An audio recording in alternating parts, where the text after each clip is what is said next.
Hello everybody, Kyle here. I hope you can hear me because I don't want to have to re-record this twice. Okay, so I decided that I'm just going to record this by myself for a while.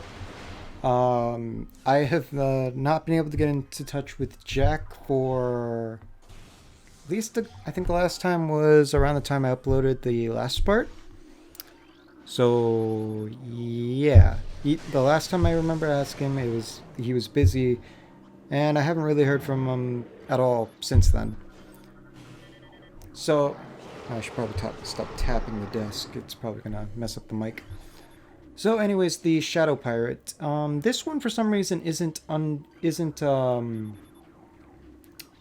invisible, but when you encounter them later, they will be invisible. So it's generally a good idea to get your scan of him here now, because it might be a little bit difficult to get it later. And we're also entering into my least favorite area of the game, the Space Pirate Hideout.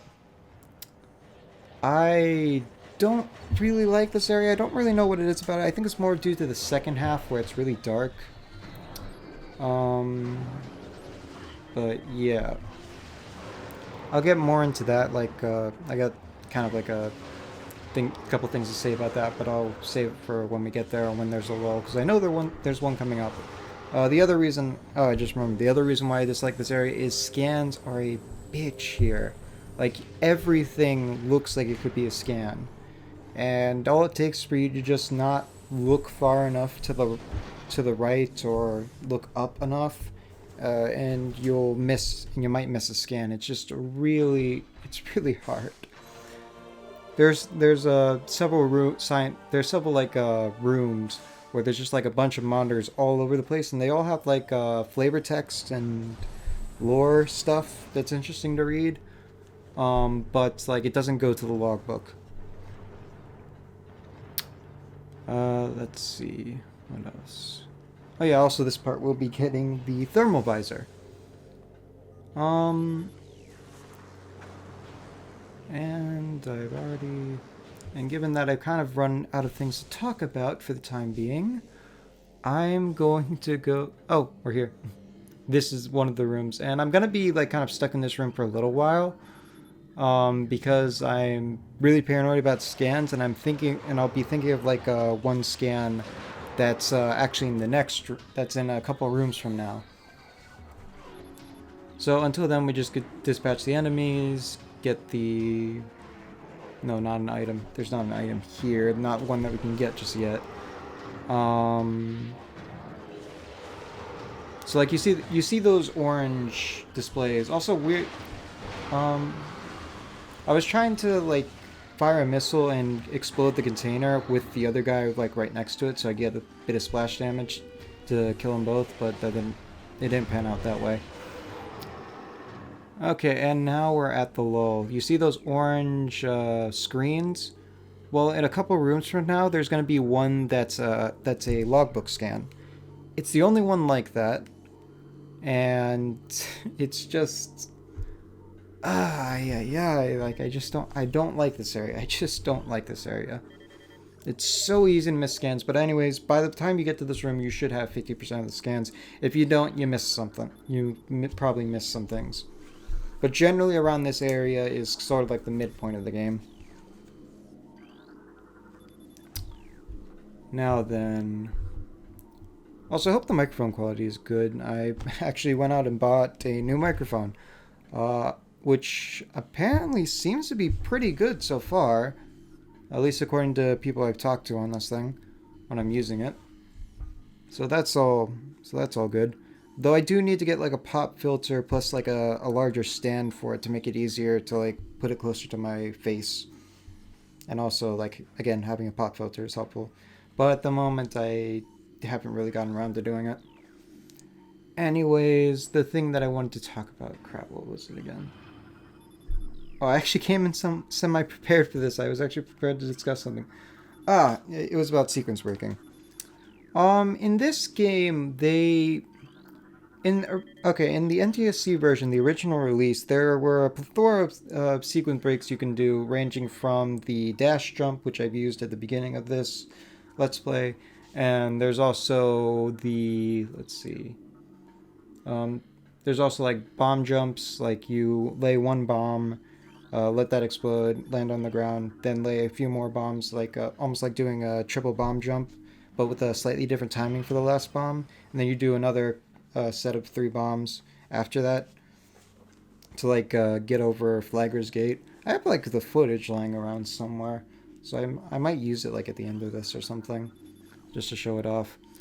But one of my issues with the Metroid Prime games is how they got progressively more linear over time.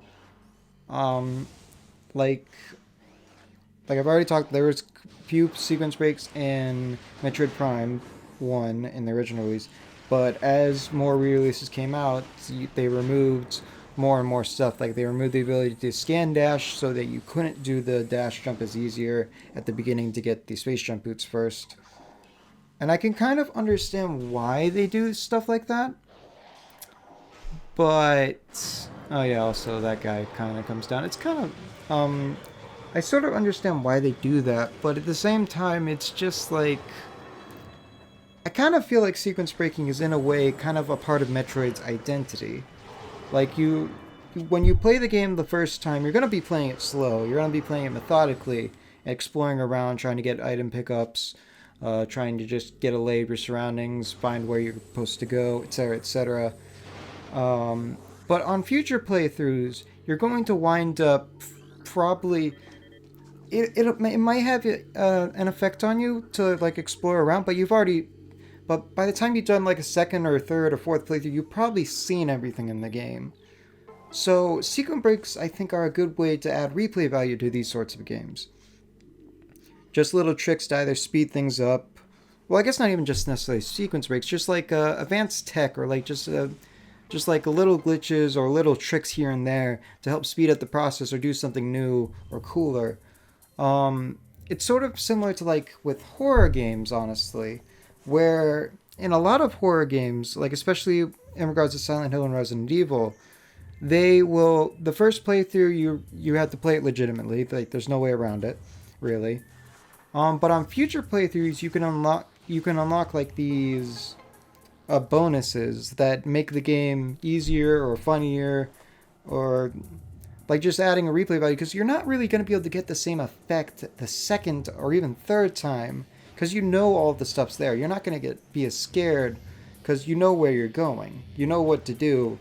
You know how to get around X enemy, hopefully. And I feel like it's kind of a similar case with Metroid and even Metroidvanias.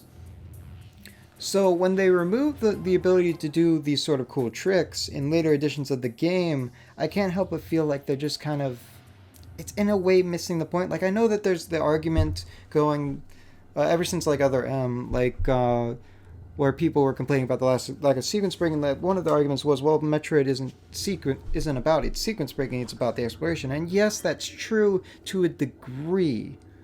To a degree. Once you know, like you can do certain things early, or you can do certain things, or you can use this one trick to get this one item much earlier than intended, or you can be able to even being able to do like challenge runs, because you can skip more and more items because you have a technique that allows you to get to here, where normally you would need a certain item. I just, I have very mixed feelings about them removing the ability to sequence break over time. It's just, it feels a bit antithetical. It's like trying to find your own path through a game that you played multiple times. I understand it's not for everyone, but it also doesn't really harm anyone either. And to also use another example, I guess closer to Metroid, Super Metroid is an example of a game where first time playthrough you're going to take a while, you're going to explore around, it's going to be pretty slow and methodical. But in future playthroughs you're going to be much faster about it, and you're probably going to find, at least maybe even by accident, some of the sequence breaking tricks that you can do. Maybe not all of them, but at least a couple here and there. Or like ways to make a boss fight easier, things like that. So it's just like if you ask somebody who's played Super Metroid a ton of times, like, what's the actual intended route? Chances are pretty good they're not going to be able to give you a solid answer. Like it's going to differ from person to person, because chances are you don't remember how to do. Once you've gotten used to like playing it a certain way and just you kind of just get used to it, and you just kind of forget how you played it the first time. Like I don't think I can ever go back to Super Metroid and play it the quote unquote intended route, because I don't think I remember what it is anymore. Like I got my own route, but that I mostly remember most of the time. But like apart from that, like I don't really remember. It's just kind of food for thought. And uh, uh, anyways, I believe this is the first instance of the pirate arrow troopers. This is the first time that we've actually legitimately fought them, I believe. I think it's their introduction. I haven't reviewed the previous footage of it, and they're gone. Okay. Anyways, the arrow troopers are very agile, and they can usually move out of the way, which makes it kind of hard to hit them with like something slow like the ice beam. It generally only takes 3 missiles to kill them, and if you know the rapid fire trick, it's easy as pie. Just use 3 missiles. But if you don't, you can go true overkill and just use the super missile, which I think will cause them to explode on the spot. The arrow troopers are also an interesting enemy in which they will kamikaze into you when they die. Also, I'm using a sequence breaking trick because, again, I don't like this area. If you just double jump over to this area, it has to be this specific area of the block. Like you can tell by the way the texture is different from the others. That's the only spot that you can actually stand on that little ledge there. And then you just simply double jump, move to the left as you're jumping slightly, then move back to the right slightly, and fire the missile. Though you want to make sure to center the camera roughly around the area. One of the good parts about this game actually is that even if you can't directly lock onto something, if you hold down the L button, Samus will ever so slightly fixate on that point. Like, it's not major like with the lock-on and super noticeable, but it's enough for you to, like, even if you move up slightly, she's still going to be generally facing that way, the way she's at, but she's also going to move slightly. Okay, like in that instance, when I'm holding the L button, even though I'm not directly locked on, the camera will still move slightly down when I jump. Or even like when I move left to the right. It's a limited form of tracking in a way. It makes it kind of handy, especially for a trick like that. Alright, and now we're being introduced to Metroid Prime's version of the Metroids. The Metroid Prime series, the whole reason why it's set before Metroid 2 is because, well, after Metroid 2, the Metroids are gone. So they really couldn't figure out a good place to sit the game into, so they couldn't really find any justification for bringing it, for putting it in the timeline like after Super Metroid or something, because it just doesn't make a lot of sense. If the Metroids are all supposedly dead, why are they here? And I believe it's been a while since I've read the lore entries. I believe these Metroids are actually, I think they're either native to Talon 4, or the Space Pirates brought them here, and they just sort of adapted to Talon 4's environment.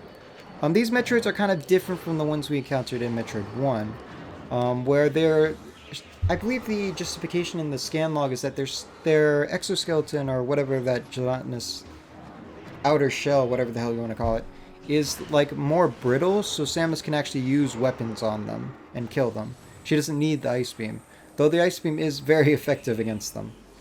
Additionally, you might be wondering why the Metroid's in the frozen area, and the answer to these is that even though the inside of this Space Pirate hideout is like probably still very cold, just the fact that it's away from like wind and stuff is probably enough to keep it like generally warmer than the outside area. Like, fun fact, like apparently even if you dug a hole into like snow and you just simply being there is like, compared to like the temperature of outside of it, is going to be still higher. Not significantly, but enough that you won't die of hypothermia as fast.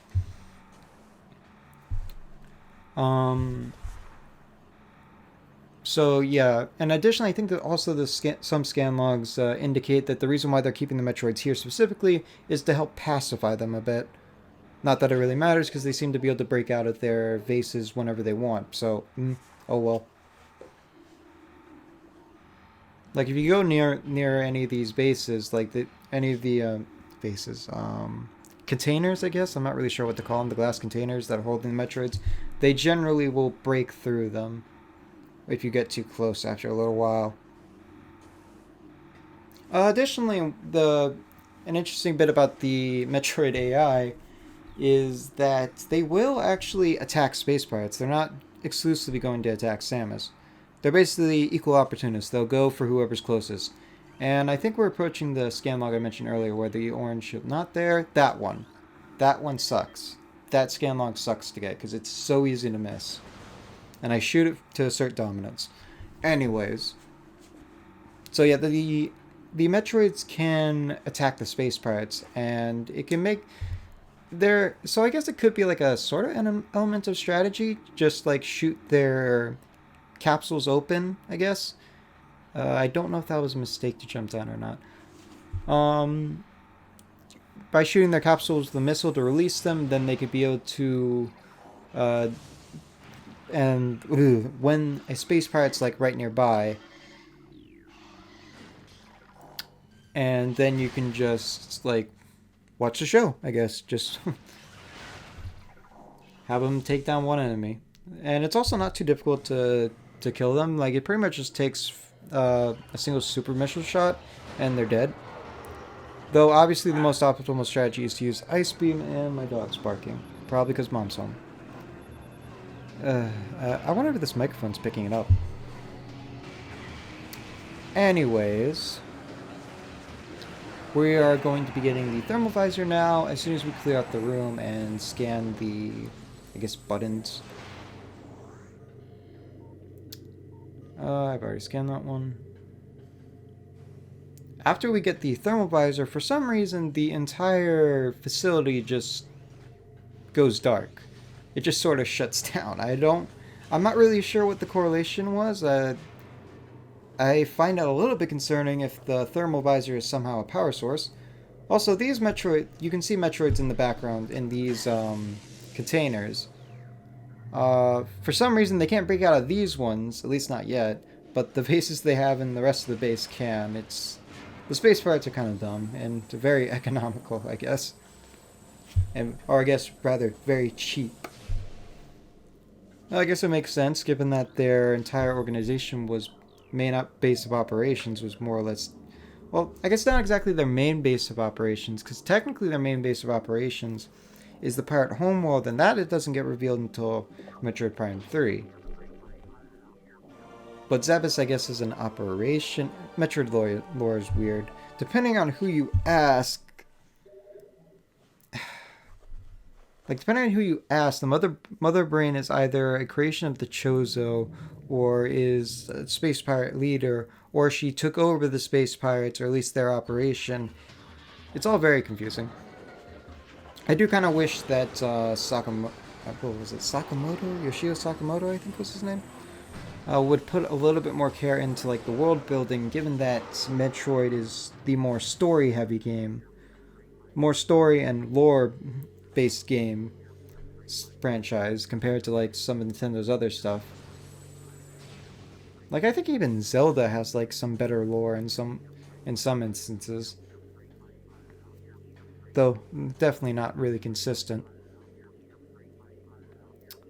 I don't really understand. I do feel like Nintendo should stop being like so against story, especially in regards to lore.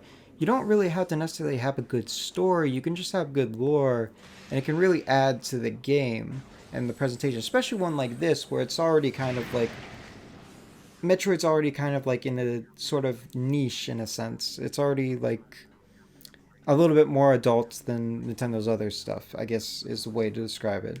Not quite there, but it's like, yeah. One of the things I wanted to bring up is that the entire area is now dark. You have to use the thermal visor.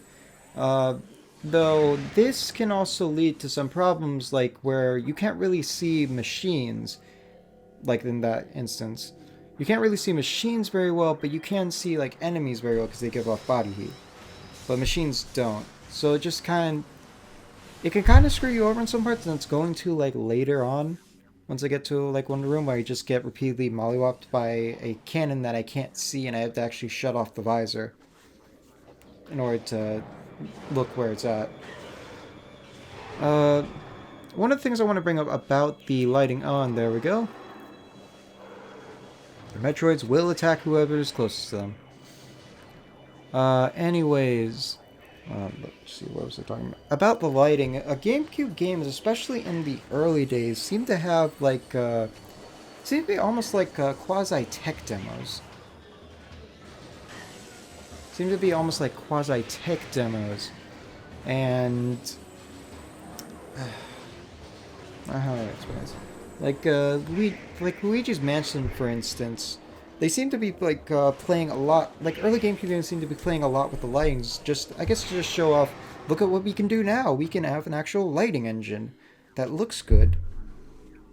Because like after this game, we don't really have any areas like this in Metroid Prime 1 and or Metroid Prime 2 and 3. It's only really exclusive to this game, which I think is kind of a shame because the lighting engine for this game is really good, and I kind of wish they would continue using it even into the later series, into the later games in the series. I'm actually kind of hoping that Metroid Prime 4 kind of follows this sort of lighting engine versus Prime 2 or 3's, because Prime 2 and 3 just kind of feel a little bit washed out to me. Just kind of looks that way.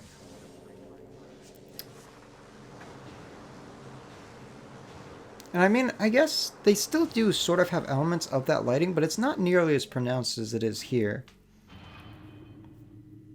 Well, I guess it wasn't just early Nintendo games, because even on the GameCube, because even Twilight Princess to a degree was doing that.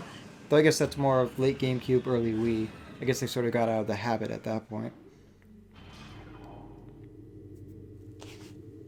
Whenever you give game developers a new tool, they kind of just want to show it off. And when the companies design a console that is capable of much more, they ideally want the developers to show it off. Hence why we have so many open world games, instead of just purely good games graphically.